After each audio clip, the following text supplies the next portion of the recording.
За тэгээ Elon Musk юу хийсэн бэ гэх юм бол Doge нээсэн. Баахан код програм хөгжүүлэлтийн хүмүүсийг ийшээ оруулсан. Одоогийн байдлаар ойролцоо $180 тэрбум төсвөөс нь хассан хэрнээ үр дүн ерөөсөй гарахгүй байна. Яагаад гэх юм бол дэлхийн хамгийн том зовлон үүсгэгч, хамгийн том хорт хавтар бидний амьдралыг үргэлж зовлон болгодог. Бидний ингээд зовлонгийн битүү чанагчлуу ингээд үргэлж шиддэг хүмүүс ямар төрлийн хүмүүс бэ гэх юм бол улс төрч. Дэлхийн гоц ухаантай хамгийн бүрэнг ихтэй, хамгийн бүтээмжтэй хүн энэ Америкийн улс төрчийг давахгүй байна.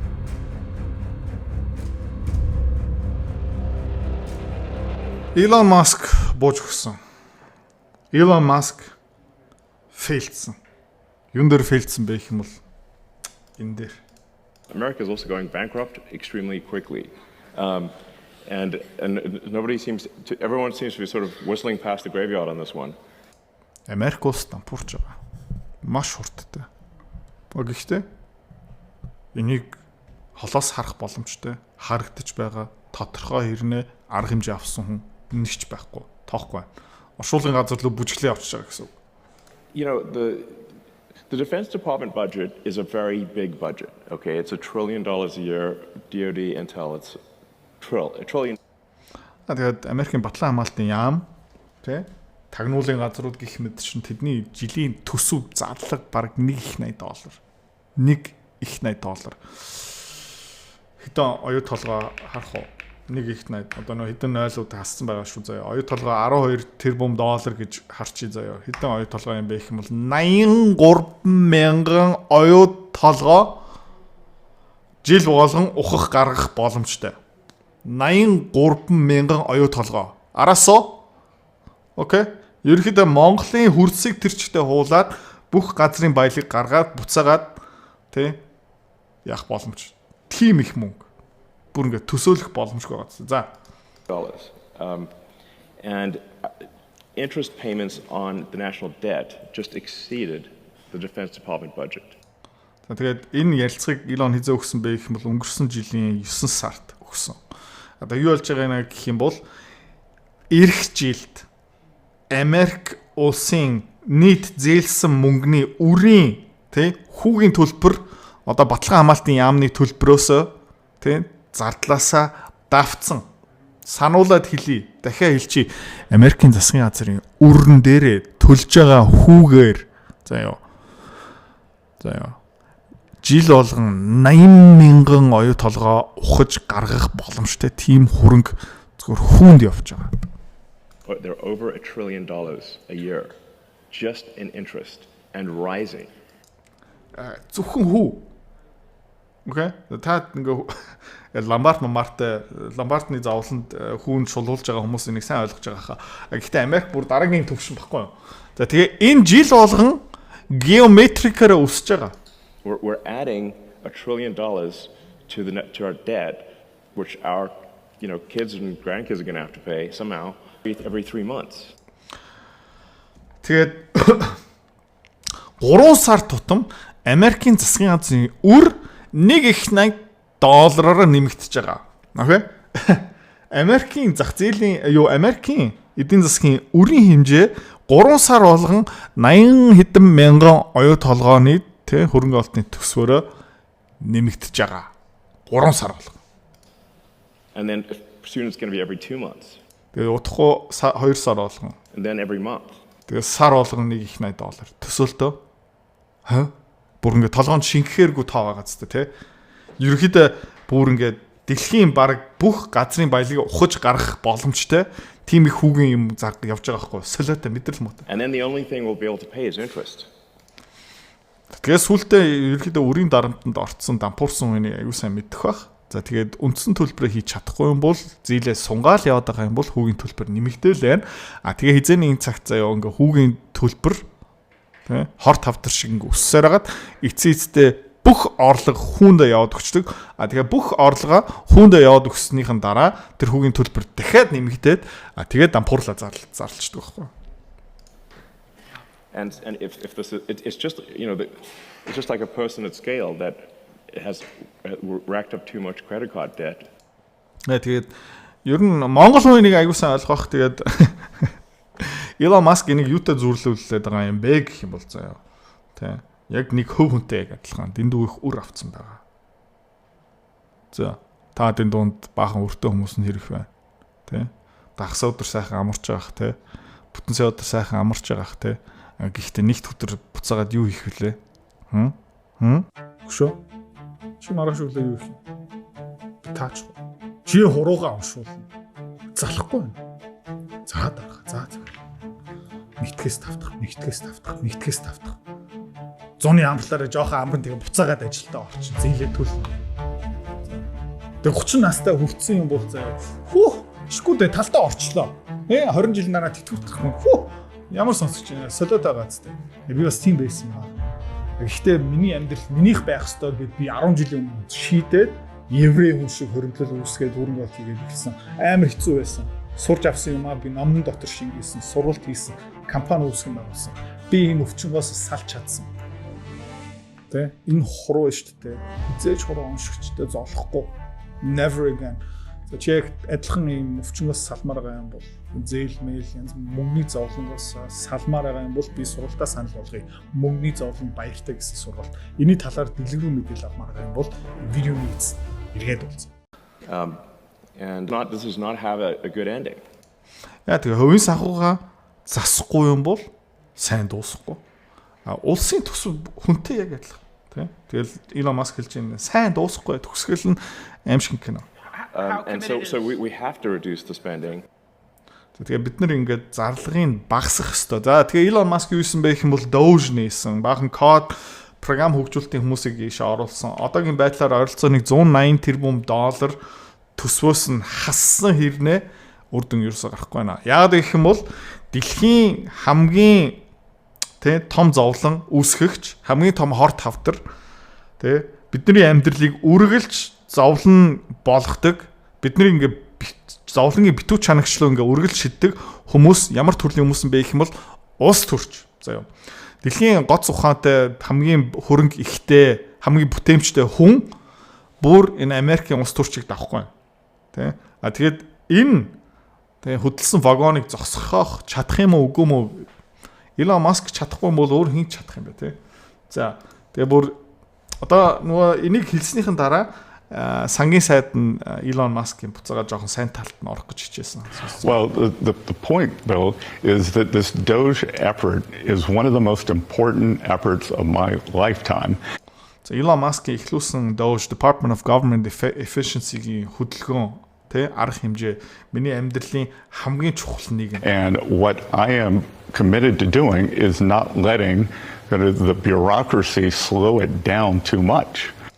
За тэгээ миний амлалт юу юм бэ гэх юм бол миний зорилго юу юм бэ гэх юм бол энэ доор байгаа аппаратчикууд энэ доор байгаа хурган дарга нар улс төрч бөхс долоогч намын гишүүдүүд тийм ээ энийг зогсоохын зогсоохгүй байхын би одоо Elon Musk ихлүүлсэн юмыг би хамгаалах хэрэгтэй гэж байна. That Elon Musk is one of the premier or probably the premier businessman of this generation. He launched this thing or launched this cost-cutting program, and if we go back to Senator Johnson, that we need to get the cost under control, but we need to get government efficiency under control. За тэгээд Elon Musk ямар хүн юм бэ гэх юм бол манай энэ үеийн хамгийн амжилттай бизнесмен. За тэгээд Elon Musk-ийг эхлүүлсэн. За бид нэр энийг үргэлжлүүлэх ёстой. Засгийн газар хэмнэлттэй байх ёстой, бүтээмжтэй байх ёстой, efficient байх ёстой. За үнэн. Гэхдээ улс төр өөр байдаг юм аа. Улс төр өөр байдаг юм. Улс төрчтэй шүү дээ. Бидний ирээдүй хамаагүй.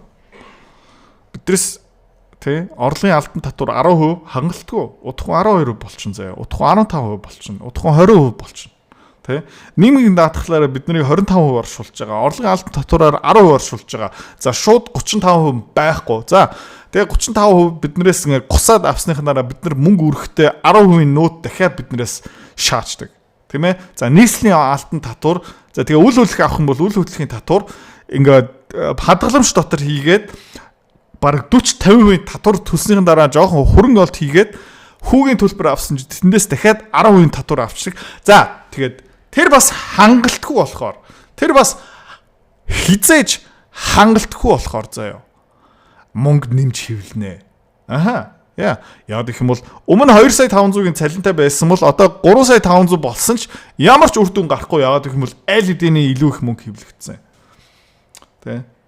Америк яг адилхан, Европ яг адилхан, Монгол бүр яг адилхан байгаа даахгүй. Тэгээ эндээс хамгаалахын тулд ганцхан нэг арга байгаа тий. Ганцхан нэг арга байгаа. Тэр бол цалингаараа тий. Тэгээ амар шудраг ус байгаа. За окей, ингээд нэг юм айгүй энгийн юм заяа. Би хөрөнгө олтынхаа өгөөч дээрээ заяа. Окей. Бараг татвар төлдөг юм. Яагаад гэх юм бол би яг ашиг авах өдөртөө л би татвар төлж байгаа. Би нэг 2020 онд авсан Tesla-гийн хувьцаа одоо хүртэл зараагүй тэрнээр татвар төлөхгүй байгаа. Миний тэр хувьцаа өсөөл явж байгаа заяа. Окей. Тэрнээр татвар төлөхгүй байгаа. Тэ? Өнгөрсөн 12 сард би худалдаа авсан Hems хувьцаа заяа одоо нэг нуурсан байгаа. Тэрнээр одоо ч гэсэн татвар төлөөгүй. Яагаад гэх юм бол би зараагүй учраас. Энэ дээрээ би татвар төлөхгүй байгаа. За хоёрдугаар доллар хөрөнгө олт хийж байгаа. Тийм учраас энэ хөрөнгө олт хийх нь хамаагүй дарамт багтаа байхгүй юу? Татвар баг байхгүй. Яг эцсийн муу 5 юм уу 10 жилийн дараа тэр хувьцаануудаа зарсныхын нэг өдөртөө нэг удаа татвар төлдөг. Гэхдээ за дарга хурга уншуулад цалингаа ингээ хүлээгээд тэгээд хөдөлмөрийн гэрээтэй ажиллаж байгаа юм бол заяа. Тэ? Нийгмийн даатгал тэтгэвэр эрүүл мэндийн ПАМ 2.25 байхгүй. Хүн амын орлогын татвар 10%. За тэгээ мөнгө өрлөө дахиад нууд 10. За тэгээ мөнгө хөвлөн. Юм учраас энэ цалингаараа тэ амьдрнаа тэтгэвэр хүртэл ингээ явна хамгийн тэрэг арга шүү. Окей. Өөрийнхөө энэ засгийн газараас төгс хамгаална гэж байхгүй. Гэхдээ хамгийн сайн хамгаалт юу юм бэ гэх юм бол ер нь бол тэ хөрөнгө олт шүү. За тэгээ Scott Bessent энэ дээр санаа нийлж байгаа. Тэгээд Elon Musk юу хэлсэн бэ гэх юм бол тэ за тэгээд дагч нь хэлж байгаа. I'm getting a sense that after this recent interview circuit, Elon said, "Alright, fuck this, hold my beer," and activated 99 technology skill mode. Тэ? За Elon Musk ерөнхийдөө одоо засгийн газартай төвлөрөхгүй байгаа юундаа төвлөрч байгаа юм бэ гэх юм бол өөрийнхөө хамгийн сайн хийж чаддаг юм. Технологийн инновац, өсөлт, инновац, эдийн засгийн хөгжил, тэ? Тэгээ үн цэн бүтээгтэрээ тэгсэн чинь Elon Musk ямар комент үлдээсэн бэ гэх юм бол энэ тэ ичиттэй саваг үлдээж байгаа. Өөр хүн юу хэлж байна гэх юм бол тэ уржигтэр Америкийн их хурл дотор нэг хуулийн төсөл өргөн баригтай амжилттай давсан одоо сенат л орж байгаа. За гэхдээ энэ хуулийн төсөл харахаараа disaster. Тэ? За тэгээ Америкийг аврах ганц нэг арга юу юм бэ гэх юм бол эдийн засгийн өсөлт нь өндөр байх ёстой. За тэгээ эх 2-3 жилийн дотор энэ эдийн засгийг пуужиндахгүй юм бол бид нэр cooked, we're done, we fucked гэж байгаа байхгүй юу? Тэ? За тэгээд энэ доор нэг хэмэлж байгаа. I wonder if this is why Elon has somehow moved away from politics in order to accelerate GDP growth. За тэгээ магадгүй энэс болж ерөөхдөө Elon Musk өөрийнхөө улс төрөөсөө холдуулаад одоо буцаагаад эдийн засгийн өсөлтөөрөө төвлөрч байгаа юм шүү. Тэгсэн чинь Elon Musk дахиад нэг юм өгж үлдээсэн. Bullseye. Тэ? Зөв. За Elon Musk энэ дараа юу бичсэн бэ гэх юм бол I have come to the perhaps obvious conclusion that accelerating GDP growth is essential. За би юу ойлгож авсан бэ гэх юм бол энэ Америкийг аврахын тулд эдийн засгийг өсгөх хэрэгтэй юм байна. За дөөжл тэ дажгүй ажил хийсэн энэ Америкийн дампуурлыг тэ жоохон хойшлуулж чадсан гэхдээ дампуурлаасаа аварч чадахгүй юм байна. Боломжгүй юм байна. Америкийг ганцхан аврах юм юу юм бэ гэх юм бол эдийн засгийн өсөлт нь тэ том байх ёстой. За энэний цаана юу байгаа юм бэ гэх юм бол маш энгийнээр тайлбарлчих заяа. Америкчууд дэндүү их өртөө болж байгаа. За тэгээд жирийн иргэнтэй зүйрлэх юм бол 100 м2 орон сууцтай юм бол одоогийн байдлаараа 120 м2 барьцаан тавьсан байгаа. Энэ бол тогтворгүй. Тэгээд эзэн нэг цагт сүрнэ. За тэгээд юу хийх ёстой юм бэ гэх юм бол суур эдийн засгийн өсөх ёстой. Окей. За жил болгон 2 м2 нэмээд барьцаан тавигдчихж байгаа юм бол түрүү хэлсэн шүү дээ 124 м2 барьцаан тавьсан байгаа. Ирэх жил 126 м2 барьцаан тавих юм байна. За тэгээ Elon Musk юу ойлгож авсан байгаа юм бэ гэх юм бол за окей жил болгон 2 м2 нэмэгдэж байгаа юм бол байр нь томсох ёстой. За ирэх жил тэгээ 105 м2 болоод тэрний дараа жилдээ 112 м2 болоод тэрний дараа жилдээ 118 м2 болоод ингээд суур байр нь томроод яваад ирэх юм бол энэ асуудал тэ намтах баха. Тэгээ Elon Musk баг өөртөө хамгийн том даалгавар тавьсан. Юу юм бэ гэх юм бол инновацаар. Өмнө нь бол зүгээр Tesla-г босхий, сансар руу пуужин явуулъя, Марс руу хүмүүсийг явуулчих, цахилгаан машин гих мэт шин. Одоо Elon Musk өөртөө ямар зорилго тавьж байгаа юм бэ гэх юм бол Америкийн эдийн засгийг тэрч аварья. За өмнө нь бол зардал бүсээ чангалах боломжгүй юм байна. Окей. За тийм учраас одоо жим рүү явах хэрэгтэй байна гэж ойлгоод авсан байна. За тэгэхээр Elon Musk одоо буцаагаад байлдааны гүйцэтгэх захирал болсон. Одоо буцаага байлдааны талбай руу очсон байгаа. Wartime CEO. За тэгээ Wartime CEO байлдааны байлдаанд бэлэн Elon Musk дэлхийн хамгийн гайхалтай CEO баг. Миний зүгээс энэ Tesla-гийн хувьцаанд дээр би амар их мөнгө хөрөнгө оруулалт хийсэн байгаа учраас амар баяртай байна. Тэгээд Elon Musk үйлдвэрийн шалан дээрээ амьдэрч зүтгэж хамаг юм золиослоод нэг юмны араас явж байгаа юм бол амар үр дүн гарна. Elon Musk тэр хоёр энэ дээр яг адилхан. Би бас одоо хагасаа бүтэн сайн тий. Офс дээрээ суудаг, нэгтгэхээс тавтахад офс дээрээ суудаг, орой 10 хүртэл офс дээрээ суудаг, өглөө эрт офс дээр ирдэг, орой шүнжингээ бас шинжилгээ дүнэлт ингээд хөрөнгө оруулалт хийгээ явж байгаа. Тэгэл гайхалтай үр дүн гарч л байгаа. Би мэдээж Elon шиг гайхалтай биш ээ. Би бол жижигхэн жарааха. Гэхдээ энэ үр дүн гардгийг. Тэгээд Elon шиг хөрөнгөтэй, хөшүүрэгтэй, ухаантай, багтай, боломжтой хүн одоо баг миний амьдралтаа харсан, сонссон хамгийн том чаленж Elon сая авлаа. Тэгээ өмнө чадсан юм чинь одоо дэмжихээс ураарахгүй. За тэгээ Elon-ы зам нь юу юм бэ гэх юм бол өөрөө дүнгийн сая хэллээ. За хизээ энэ Optimus robot өөрийнхөө жолооддаг машинууд ер нь дэлхийн юм уу Америкийн эдийн засаг сайн нөлөө үзүүлж эхлэх юм бэ гэх юм бол Elon Musk хариулсан 4-5 жилийн дараа robot cars full self driving одоо Tesla-гийн машин 1-2 жилийн дараа эдийн засгийг нөлөөлөх ёстой баг. Тэгээд Optimus robot 2029 он 30 оноос эдийн засгийг нөлөөлөх байхаа. За тэгээд би таад зүгээр Elon Musk ямар төрлийн хүн бэ гэх юм бол дахиад сануулчих заяа. 2016 онд энэ Tesla-гийн master plan 2 дахь хэсгийг танилцуулсан зарласан. За юу ч хэлсэн бэ гэх юм бол хизээний энэ цагт өөрийнхөө жолооддаг машин гарч ирнэ. За тэгэх юм бол та хавссан газартаа өөрийнхөө Tesla машинаа дуудаж болно. Чамайг тосч аавна. Чи машин дотор унтаж болно, амарч болно, өөр ажил хийж болно. Энэ Tesla чамайг зүгээр хүссэн газар руу авчирч өгнө. За Tesla хэдэн мянган хэдэн сая машин явнаа, бүгдээрээ такси болно. За энэгээр дамжуулаад ерөөхдөө машин өмчлөх өртгөн буурна, эдийн засаг дотор илүү их мөнгө чөлөөлөхтөн агаас б явах зардал нь буурна гэх мэтчлээ. 2016 онд энийг хэлсэн. Одоо бараг 9 жил, 10 жил өнгөрцөн байгаа. Тэгээд ойролцооныг 7 хоногийн дараа Elon Musk юу танилцуулах юм бэ гэх юм бол Cybercab танилцуулна, full self drive-ийн дараагийн түвшинд үзүүлэх байхаа. Тэгээ би бэлэн. Тэгээ өнгөрсөн 7 хоног 5000 тултал нь PlayStation бүр PlayStation-а зарцсан заяа. Тэр мөнгөөрөө би бас 2 сая 200-аар PlayStation-а зараад тэгээ тэр мөнгөө бас Tesla-гийн хвцаал хийсэн. Тэгээд жоохон цалин буусан гэх мэт шин. Тэгээ дахиад өнгөрсөн 7 хоног зүгээр данслуу дахиад нэг $50,000 шидээд юу авсан бэ гэх юм бол Tesla авсан.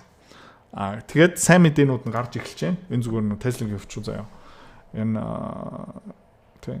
Tesla-гийн борлуулалт сүүлийн 7 хоног гинт пуужинд эхэлсэн шүү. Ер нь бол good news. За тэгээ Elon Musk баярлалаа өгшөө. Чиний biography 3 ширхэг авсан, 2-ыг нь бэлгэлцсэн. Би одоо 3 туудаага уншиж байгаа. Tesla-гийн үнэн фан Монголдо гайг болоод ирэх юм бол Tesla машин би аавна. Tesla-гийн хувьцаа угаасаа тултал нь авсан байгаа. X дээр би бас XAI бас ашиглаж байгаа. Тэгээд үлгэр дуурайл мөн шүү. Тэгээд зүтгэрээ өгшөө чи чадна. Мөнгөний зовлонгоос салах амархан биш ээ, амар хэцүү. Гэхдээ хамгийн үр дүнтэй, хамгийн гоё амжилт гэх юм уу да яагаад гэх юм бол эний дараа чиний амьдрал чинийх болно.